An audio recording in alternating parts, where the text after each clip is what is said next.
সবাই তো কচুর শাক করে, কচুর শাক ভাবিয়ে নেয় নিয়ে করে। কচুর শাকে তেলে দিয়ে একবারে নুন হলুদ লঙ্কা দিয়ে চাপা দিয়ে সেই কচুর শাক খেয়ে দেখো, হেভি স্বাদ, হেভি স্বাদ, এত সুন্দর স্বাদ, এক থালা ভাত খাওয়া হয়ে যাবে। কচু শাক তো করলো, করে আমাকে এক থালা ভাত সাজিয়ে দিল। আমার তো এক থালা ভাতের মধ্যে মানে কচুর শাকটা যে এত ভালো হয়েছে, দুর্দান্ত ছোলা দিয়ে কচুর শাক, এত সুন্দর এত সুন্দর। কচু আর ইলিশ মাছের মাথা দিলে তো বলতেই হবে না। কচু শাক ছোলা দিয়েও খুব সুন্দর হয়, দারুণ একটা রেসিপি। আমার না এত ভালো লেগেছে। আর ওই পাশের তরকারিটা যে কী জানো বন্ধুরা, ওটা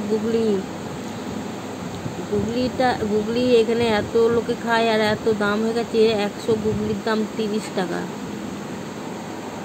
তার গুগলির তরকারি কচুর শাক ছোলা দিয়ে ও দুর্দান্ত।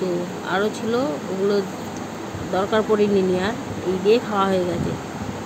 আমার তো এখনই জিভে জল আসছে, খেয়েছি তো জিভে জল এসেইছে, আবার দেখেও জিভে জল আসছে। কিন্তু ওই যে বাড়ির আর কেউ খায় না, এই জিনিস রেখে যাব তো আমি অল্প নিয়ে, আর ওরা দেখবো সে পুরো ড্রেনে ফেলে দিয়েছে। আর এটা কী বলো বন্ধুরা, তোমরা যদি জানো বলো আমাদের। টাটা।